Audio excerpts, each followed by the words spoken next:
smallest town for a while. Do we still wish we were? I don't know. To be a population of 1 and a population of 2 and you're both in the same county in the same state, I think that's pretty wonderful. What is the population of Monowai? Population 1, me. The population of Gross, Nebraska is 1-2. 1-2. We don't have enough people. It's nothing against the towns, nothing against the people running the businesses. We simply have run out of people out in this area. All we have in town is the bank vault that remains from the Gross State Bank. Then we have a community hall, and then our house and a trailer house across the street.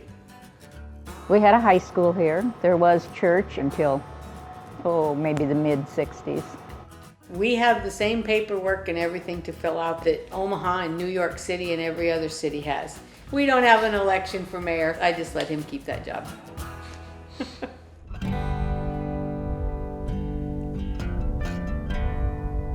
The young folks or any that go from here to the city, they can adjust pretty well and make a good life there. But you take somebody that's born and raised in the city and they usually just can't hack it out in this area.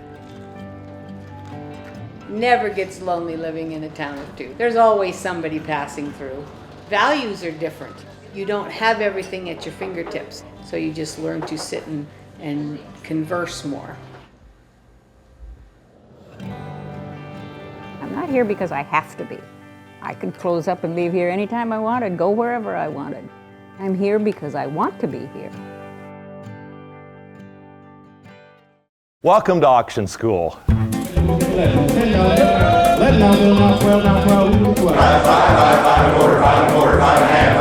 Will you give me 20? Will you give me 20? 10, 10, 20, 20. 8 and a quarter, 8 and a quarter. 9, 9, 9 and a quarter. 10 and a half, 10 and a half. 75, 75. So give yourself a good job. What 5,000? What 5 on a bomb and 5, 2? Not 2, he would have been not 2 and 3, 3 and 4. He Sold to buyer number 1, 2, 2. Here we go, rock and roll. The Missouri Auction School was founded in 1905. It's the oldest and largest auction school in the world. It trains auctioneers in every aspect of the auction profession and is known as the Harvard of auctioneering. Introduce the item, ask for 10, drop to 5, I'll give you the 5, and then go to 6. So we start every morning at auction school with group drills. Batty, butter, butter, butter, butter, butter, butter, bitter. 8 and a quarter, 8 and a quarter, 8 and a half, 8 and a half, 90, 90, 80, 80, 70, 70. Just like an athlete would warm up, we need to warm up. Very good. Okay, give yourselves a hand. Good job. At auction school, the most important aspect is that auction chant. At 100, 800, 2, 3. Another bid now, 2 now, 3. $2 bid now, 3 now, 3 with 3. $20 bid now, 25, 25. It's sold. It's the very foundation of the auction profession. I'm at $20 bidding now, 30 now, 30. Will you give me 30? I'm at $20 bid. Okay, let's try that. The auction chant is 2 numbers, the money that you have bid and the money that you're asking for. I have $1 bid, now 2, now 2. Will you give me 2? I'm a $2 bid now, 3 now, 3. Would you give me 3? I'm a $2 bid. Will you give me 20? Will you give me 20? Feel that? Now 50, now 50. Will you? $40 bid. That's it. That's it. Good job. And as they sell more and more, those filler words will slur, so it'll move a little bit faster. $70 bid now, $1 bid now, 2. 17, will you give me 17? Got a dollar 16, 17, 17. Will you give me 17? Give me 42. I'm at 41 here. Will you give me 42? Put it at 42. Thanks, sir. I'm at 400. Even $400 port. Sold $375. And that's what creates that nice, smooth rhythm chant. Rubber baby buggy bumper, basic rhythm. Okay. Learning the auction chant in a classroom setting is important, but you're not really an auctioneer until you get to go to a real auction and sell real items to real people. 5's on, would have been 6 hours, it would have been 6. You said 3, she said 3. 5's on, would have been 6 hours, it would have been 6. 5's on, would have been 6. So 5 hours your way. So at the student auction, you never know what's going to come up for sale, and so you got to be ready for anything. First item's lot 75. You got a stack of 3 turtles. We got an old tablecloth, jumper cables, very useful. Ooh, a cuckoo clock. Looks like another stack of turtles. Lot number 663. It's a meat cleaver. So one of the most fascinating aspects of the process is the transformation that the students make throughout the program. So often when they first come to the school, they're hesitant, they aren't sure what they're doing. A lot of them are frightened even. Once they get up and they sell and they realize, yes, I can do this. I can really do this. You can hear it in their voice. I'm an auctioneer. $15 bid now, 20 now, 20. When you give me $20 bid now, 25. Give yourself a hand. Great job. That was really good. Good job. Okay, now let's do the 10s. We'll go up to 9. There's three things that are most important to chefs. First is flavor, second is flavor, and third is flavor. Flavor rules.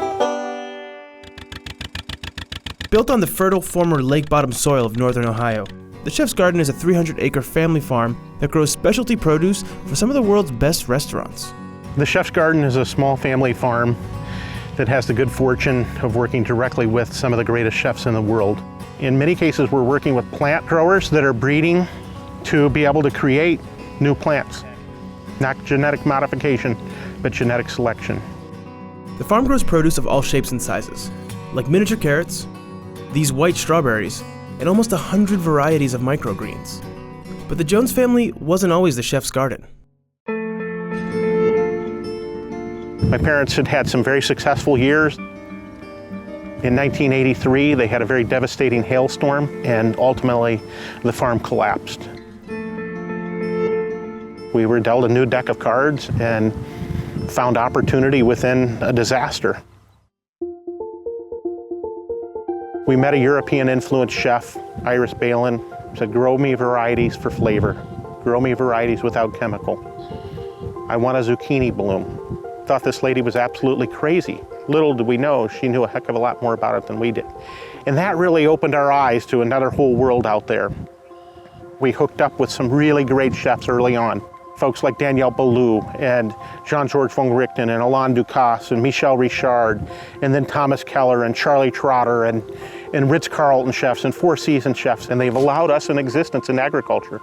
We're indebted to those chefs that have given us the privilege and the path to be able to follow our dream of farming. So it's that symbiotic relationship of chef and farmer working together for the greater good. And here we are 35 years later, still working to get better. To the best of our ability, right now, in this place, I think we're doing the right thing. And I think that trumps every other reason for whatever you do in this life.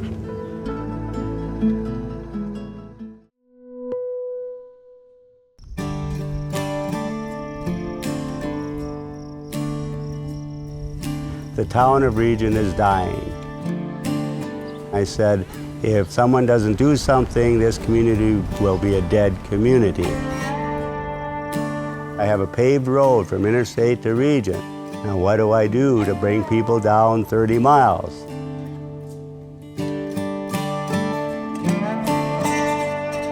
Then it dawned on me, nobody's going to drive 30 miles for normal sculptures, but they might drive for the world's largest. I started the Enchanted Highway in 1989. I've been at it for 28 years, and it takes me roughly about 4 to 5 years to do one sculpture.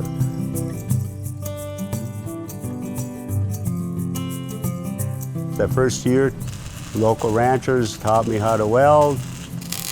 I put in 8 hours a day to get one sculpture done. I use old oil well tanks. I cut them open and I flatten it out, and that's 90% of my metal. It's a passion project right now. I started with the world's largest tin family. The man is 45 feet tall, the woman is 43 feet, and the boy is 23 feet. Geese in Flight has over 300 lengths of oil well pipe on, over 15 miles of weld on it, and is in the Guinness Book of Records the world's largest scrap metal sculpture.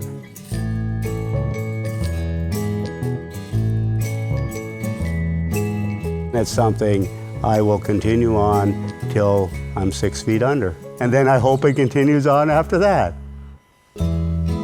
I want people to see that this guy who didn't know how to weld, didn't have an art class, if he can create something like this, I can do most anything.